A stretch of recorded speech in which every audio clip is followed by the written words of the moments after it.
Okay, hello everybody, and welcome to Coin Bros Gaming. So, I was a young kid, and we didn't really have any video games growing up. At the most, we had maybe a little tiny handheld console, or we always had the ones that plugged into the TVs, the ones that where you got like the Spongebob one, where you like grab SpongeBob's nose and you like plug the little AV connectors, the audio video connectors, and it was like, where they sent all the video on one, on the singular line on the video port, and then all the audio on the other, like, left channel. It was hard to find them with like both right and left channels for the audio, and just a mono system. Those little tiny plug and play, and it says play on the TV, that little logo on there. That's where we grew up playing. So we grew up playing those things, and I remember the first console we ever got was I believe it was an Xbox. That was the first console we got. It's the original Xbox. I'm not talking about Xbox 360. I'm not talking about Xbox One. No. We're living in a little mobile home, and I remember getting this little old black Xbox original. And the disc drive wouldn't even come out right. So my dad brought it back. Someone was throwing it to be recycled, put it in the recycling pile at his work. And he's like, I'm going to take it home. So it came with a couple controllers. It came with a couple games, and he brought that home. And one of the games that it came with was Medal of Honor Rising Sun. Such a big game for me. Grew up playing that with my dad. Every once in a while, we play multiplayer. He'd always win. It was one of my sister and I ganging up on him on one team, and he would still win. So, but those are great, fond memories. I could never get past level. It was the forest level where you're in the jungle and you have to go through that whole forest and try to find things. The reason why is because I couldn't navigate through that level at all. Because the TV we had, it was one of those old tube TVs. We didn't have a remote for it, and the contrast was off. And the gamma was off, so that you only got to see, it had to be really bright in order for you to see anything.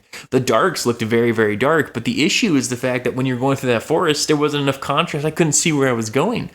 When I got out of the water, that was one of the biggest treks. And once I got out of the water, I was always relieved, and I was wandering around that level, getting around the forest. I was relieved to find a little fire. If you found a fire in that game, that was absolutely amazing. So that's a video for another time. I do plan on actually maybe doing a playthrough of that, and then a review. Maybe not like showing you like the playthrough, maybe not doing a playthrough with you guys, but at least doing a review of it, because that's a memorable game, just like the Super Mario Galaxy. So I played that with my dad. A little Xbox, you had to hit the top of the Xbox to get the disc drive to open because it was, old and needed to be lubricated again. But I didn't care. I figured out, you just hit it and it pops open. And the original Xbox was amazing, man. You could watch movies on it. It was a DVD player. You could play your music on it. It was a CD player. The little graphical user interface was absolutely ahead of its time.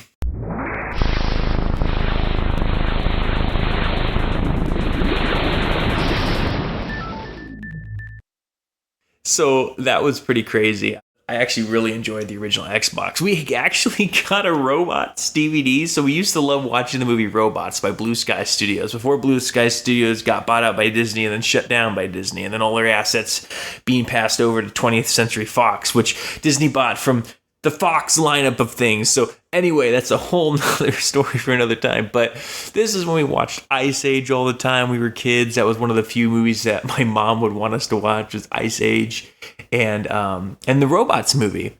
And we really enjoyed the Robots movie, but the Robots movie said you could put it in an Xbox. So the chances that my dad brought an Xbox, original Xbox, and we had the Robots movie at the same time was actually quite remarkable. We ended up putting the Robots movie inside of the Xbox One. It had a demo where you could play the first one or two levels and you just race around.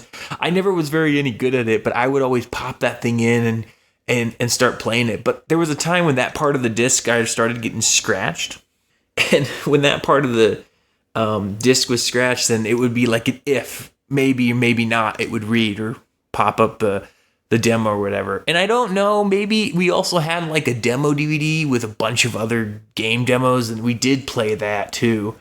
But yeah, the only thing I had before that was a Nintendo DS, and the Nintendo DS was something. Yeah, the Nintendo DS, I believe I got one from a friend, and it was the original fat silver Nintendo DS, and I got a couple games on there. I never got the new Super Mario Bros. DS. I never got that one. I was so wanting that one. Never got Super Mario 64 DS. I really wanted that one too. I was a really big Mario guy, as you can tell by this video. And so I ended up getting Mario Kart though. One of the things I did get on the DS was Mario Kart DS. And let me tell you, that is literally one of the best Mario Karts in my opinion, because first of all, I haven't played all of Mario Kart, so that's not really saying too much, but from my perspective, it actually held up very, very well. And I think even translating over to the Wii's, we played the heck out of the Nintendo Wii when we got that later on. Our friends got a Wii U, and they gave us their old Wii with all their games. And man, Mario Kart Wii... But it was amazing too. But that translation from Mario Kart DS to Mario Kart Wii was really good. I picked it up there was a learning curve, but I just picked it up right away. But yeah, the Nintendo DS is what it has. Mario Kart DS was the main one. Then Lego Batman for the DS. I beat that one completely. That was an absolutely great game.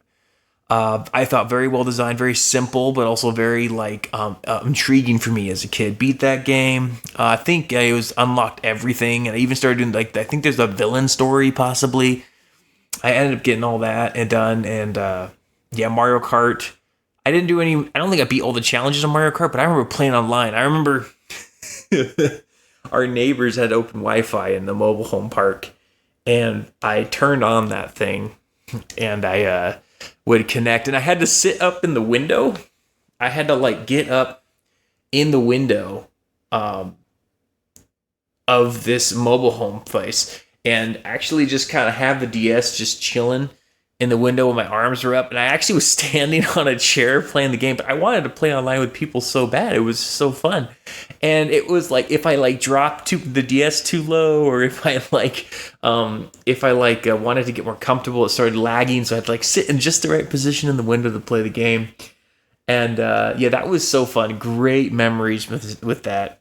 And then very soon after the Xbox, one of the best consoles I think ever, we got a Nintendo 64 from a different group of friends. And the Nintendo 64, it surpassed the Xbox original for me. Even though it was older, way older, it surpassed it for me. I never got Halo on the original Xbox. We never had that. Just the Rising Sun game and a couple of the demos. So getting the Nintendo 64 with Super Mario 64, I beat that game by myself twice. I might even started a third playthrough, but yeah, no, that was a fabulous game. Very well designed, very well built. Just fascinated me to no end. I would do the tricks. I would try to skip certain parts. We didn't have internet, so it was not like I said, the most I had was maybe connecting online on the DS and holding the DS up in the window. We didn't have internet, so it was literally me figuring it all out, beat it twice. Amazing console. And the Nintendo 64 is an absolute beast of a console. We had Mario Kart 64. That's another Mario Kart 64. I don't think people understood how good Mario Kart 64 was. Mario Kart 64, I would say the best Mario Karts ever. Mario Kart 64, Mario Kart DS, and Mario Kart Wii. I've played Mario Kart 8, but to be honest, and I got the DLC pack with my brother, and we played that actually very recently. I don't actually care for it as much as the Wii one. There was something about the Wii's physics that was just so well done. And although it looked amazing, Mario Kart 8, it didn't have the same resonance with me as the older ones. Even Mario Kart 64. And here's one of the reasons why Mario Kart 64 was so good. first of all, you got the 4-player split screen, which was amazing back then. I'm just letting you know, like, that's awesome. These multiplayer games are so cool. We had them on the Wii. You still have it on Mario Kart 8. But Mario Kart 64, they cranked it up on the multiplayer battles. We played so much of the multiplayer battles. There was something about it. There was something about the little bomb after. So this was crazy. So we would play Mario Kart 64. You go through and you do all the races. You can do them together, whatever. But then when you just wanted to, we would always go back to the battle version of that, because you could pick different maps. My personal favorite one was that weird cube double-decker one. And you could, like, run around. And they were like, it's crazy because there were 2D sprites on the 3-dimensional, like, map. But I didn't care. It looked real good. And I remember that one. And also the one with the lava's in the middle of it. And there's that big ring. It's like a Bowser kind of level. Those two are my favorite. The ones I remember the most. And that game, man. That game was... because you would fight. You would have, like, 3 balloons. I believe it was 3 balloons. And you would have any of the number of... they took out a couple of them from the races that you couldn't use, but you basically had the whole arsenal, and you would just go around there. I don't think there was any time limit either. It was just, you would just, as long as it took, you go around, try to hit people, and some people would hide in a corner, and then you could go for like the top double layer and then jump off the top and go to the bottom. You didn't take any fall damage or anything. Your balloon stayed there. And that, there was such a good design to it. There was no pressure. We would just battle it out for hours. I mean, you could have a one round could take half an hour if you guys were really good at, like, not hitting each other. And there was no AI back then. Like, no, and I mean AI, like artificially programmed characters. There was none of that like you have in Mario Kart 8, and there's a timer on the mini games in Mario Kart 8. There was none of that in Mario Kart 64. You didn't have any of that. You had no time. You had 3 balloons, and you had all the weapons. And there was just something so, like, as a kid, when you are just spending time with your siblings, which for me were my best friends, especially during this time. We just lived in a mobile home, and we were homeschooled, so we were all together all the time. And while we made stop motion Lego videos in this apartment, a whole bunch of stuff. It was really cool. We went. There's a whole. I want to go down memory lane.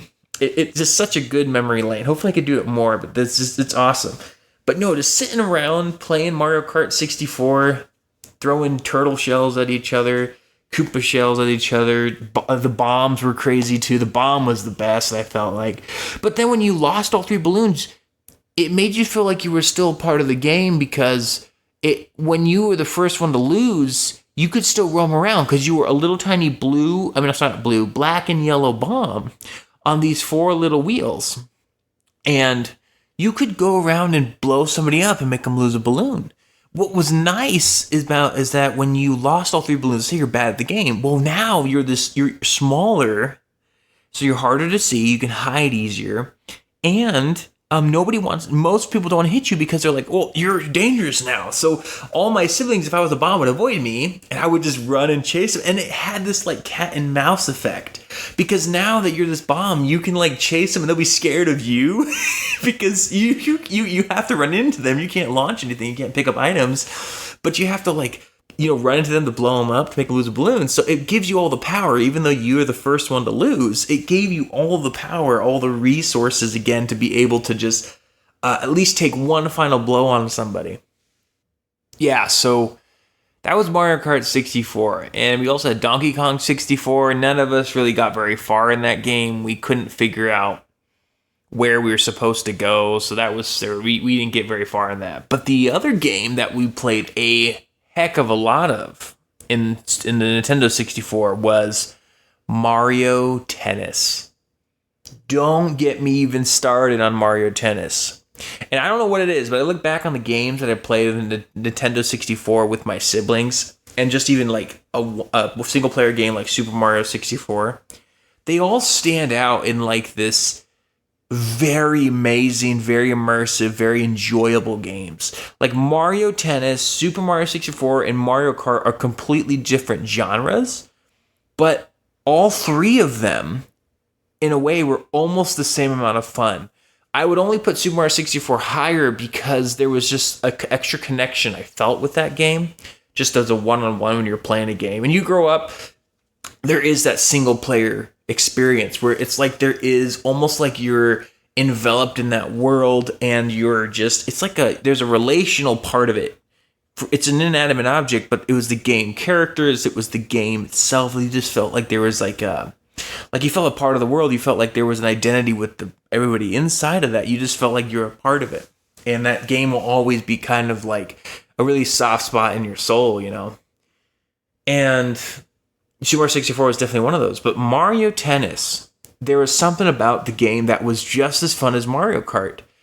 And it's not like the Wii Tennis, where that had its own layer of fun that was very similar to Mario Tennis, but Mario Tennis had the character charm. And I think Mario Tennis did a very good job with, there's a storyline, there was a rivalry. In the intro I loved watching that intro.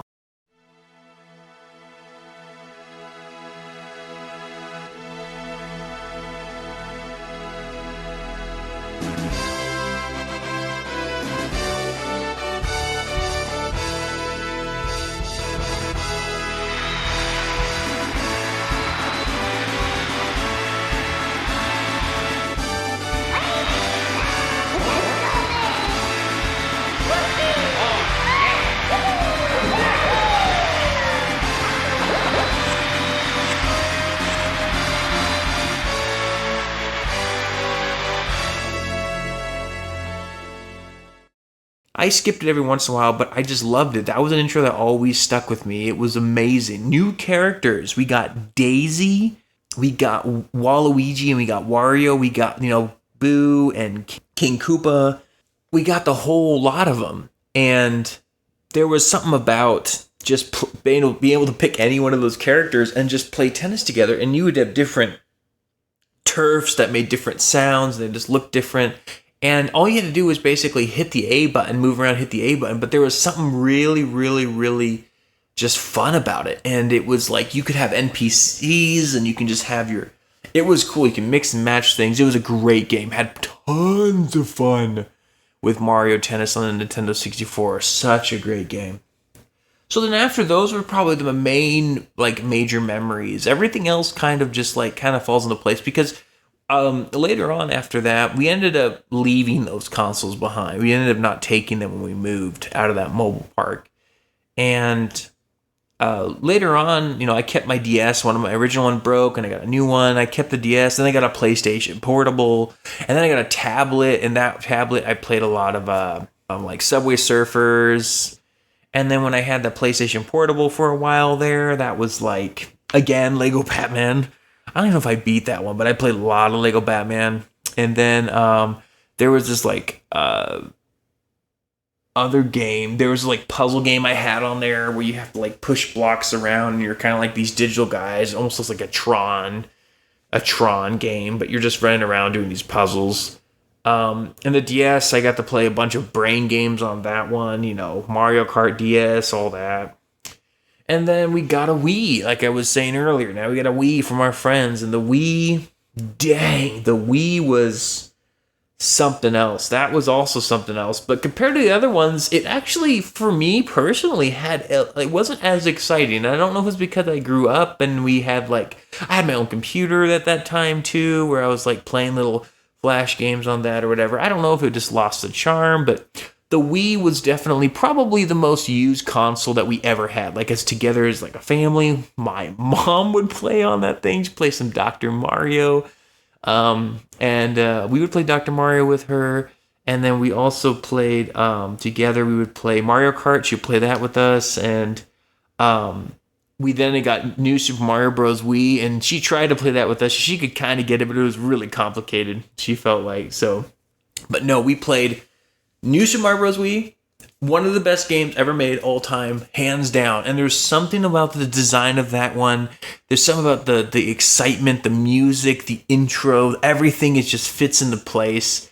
That was absolutely amazing. And we played so much of that. We even got a mod for that one where we ended up modding our own mod, which is hopefully going to come back up eventually in the future on Coin Bros Gaming. I do plan on it. I really do.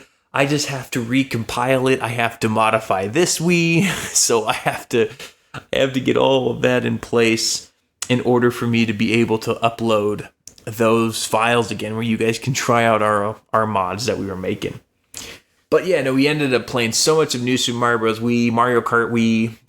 What else did we have? We didn't have Super Mario Galaxy or any of that at the time, so it was mainly party games. Mario Party 8 was a great one. That one was really fun. Very primitive, but very fun. And one of the reasons is because it had like the sidebars. It was a 4:3 aspect ratio, and you couldn't change that, I don't think. So that was a little disappointing, but it was a great game. And then another game that we played on the Wii was the most obvious, most infamous Wii Sports. And the amount of memories and time and fun we had in Wii Sports was unrecognizable. So, but even though we had amazing time with Wii Sports, the most time we ever spent on any of those games was New Super Mario Bros. Wii. Hands down. We played way too much of that. And I think the only one competing for that would maybe be, I don't know, Mario Kart, because, you know, if I wasn't there playing the game, my siblings would be playing Mario Kart. But the Wii was, and our game collection kept growing. And the Wii, like, we kept putting in discs and that thing and playing a game and then, like, switching out. I mean, there were so many days we would come home and just play a Wii game. And we would play games we've already played, and we played them over and over again. We had a very similar experience with the Wii as we did in the Nintendo 64. But we ended up playing the Wii more than the Nintendo 64. And then we got the Wii U, and that's when things, I think, at least for me, started being like, so about games. I mean, the Wii was exciting because we got the Smash Brothers. Oh, Smash Brothers Brawl on the Wii. Played a lot of that too. But we got the Smash Brothers for Wii U. It was okay. Like, we played it, and it was very, very fun, and I enjoyed it, and I actually got a lot of skill in that game. I really like Little Mac. I whooped my brothers in that with Little Mac. Almost always won, not anymore. And then Luigi. I was decent at Luigi for a while. But yeah, and I think on the Wii U, we played a lot of, we played a lot of Nintendo Life. I mean, not Nintendo Life. Nintendo Land? Yeah, Nintendo Land. That's what it was called. Different game, Nintendo Life. But Nintendo Land was the best, most awesomest, bestest, greatest game, like, almost ever for, like, a family console, because you could do 5 people. Sometimes you could do 6 people if you were playing with the Animal Crossing thing. You could have everybody have 4 controllers, plus you could have 2 on, like, the little knights that, like, have to capture the Animal Crossing characters. So you could have up to 6 people. It's a little bit wonky, but you could have the 6 people on that game. So, like, I don't know if Nintendo Land was like all that the Wii U was. It was totally worth it. We put the most time in Nintendo Land, in an absolute awesome game. You could jump in with your brothers and just play Metroid, and I mean, it was the best game on the Wii U, I would say, almost hands down. And then Mario Kart 8 was really close behind it. We played a lot of that. Other than that, the Wii U wasn't really too much more than that. There wasn't really for us, a lot of single player experiences. We did get, New Super Mario Bros. Wii U, and then we ended up getting the Luigi expansion, but I never really got too much into them because of the fact that, like, I almost beat it, like 95% completed it when I got to the rainbow levels, but it just didn't have the charm of the Wii one, and I think it's because it just felt very, like, old by that time. It wasn't new. If it was Mario Wonder maybe at the time, I would be like, what the heck is happening? But no. So now that you've heard a huge backstory for, like, all the consoles that I used to have, or most of them, there's a lot of niches and emulation and a whole bunch of other stuff I could have gone into, but just wanted to really keep it to consoles. So after the Wii U, I didn't really have a console. I've never had a console since then. I just ended up getting a computer, which is great because a gaming computer can emulate and a gaming computer can do a whole bunch of stuff. But the gaming computer is what I ended up going towards, and it was first-person shooters, Call of Duty Online, Modern Warfare 2 is when the new one was when I got into that. And then I have an Xbox 360. Actually, I didn't get to talk about that. I got an Xbox 360. I'll talk about that actually right now. The Xbox 360 was after the Wii U. I ended up getting one of them. Or no. It was before the Wii U or after the Wii U. It was around the time of the Wii U when I got an Xbox 360 Slim and for my work, and it was after. And I played it, and it was mostly my console, though. It wasn't really anything my brothers got to play. It was basically just me And I played a lot of. I played the original Halo. But I played the original Halo that was the remastered kind of celebratory edition, and Combat Evolved. That's what it was. And I ended up playing through that, and kind of got freaked out with one of the scenes. It was where the captain got all like enveloped by the virus. It just that released, even though it was like an older game that was remastered, it really got to me a little bit. And I played that 3 years ago. So that was like that was also a game I should do a review about, is Halo. Because that one, there's something about the original Halo that is basically a masterpiece. Like is a masterpiece. There's just something about it. And I played through Halo 2 on the original, like the original disc. I ended up like making sure that the Xbox Slim, like I ended up modifying the hard drive a little bit so it can run the emulation of the original Xbox again, and using the Xbox 360 Slim, and played the original Halo 2. And something about Halo 2 is like, it was good, but it didn't stick with me as number one. Like Halo 1 it just felt like it felt like a complete story. And Halo 2, there's a lot more lore, and it was very, very... The graphics I'm looking at were amazing. I'm like, wait, this was on the original Xbox? The ones I played, like, the ones I played, the old, like, robots game, and the Medal of Honor Rising Sun? Like, this looks amazing. Like, it was amazing. So, yeah, no, I have to give it to the fact that Halo 2 looked way better than Halo 1. But something about Halo 1, man, I enjoyed that one a whole lot more than Halo 2. It was partly exploratory because I never knew the world and there was a little bit of a mystery to it.